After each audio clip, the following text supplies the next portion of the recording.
Another type of bond is the polar bond. Polar bonds by themselves aren't actually their own type of bond. In their rawest form, they're actually called polar covalent bonds. And in the exercise for covalent bonds, I had you draw a Lewis diagram for water, H2O. However, it actually water is a polar bond, and and here's why. A polar bond is formed from very lopsided atoms in a bond. And as you probably know, everything has gravity, and atoms are no exception. And gravity is directly proportional to size. So if we have a big oxygen molecule, this will have with 8 protons. This will have and we have an equivalent hydrogen molecule with 1 proton.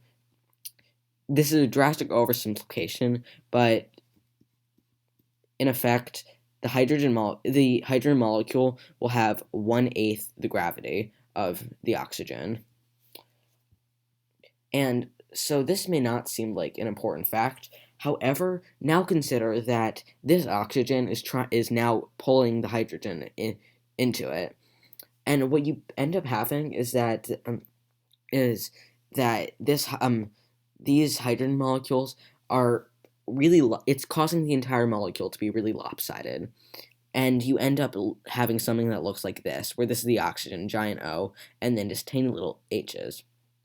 One of the reasons it's interesting is now consider when we have another hydrogen water molecule with us. So if we have the one water here and another water here, what you end up there's the polar bonds are constantly breaking and rearranging themselves. So this hydrogen atom will actually go to this oxygen, which destabilizes this, and now this hydrogen might be forced to go here, which this one doesn't like, so it goes here, etc., etc. And it causes this really unstable arrangement, and you see polar bonds in big numbers.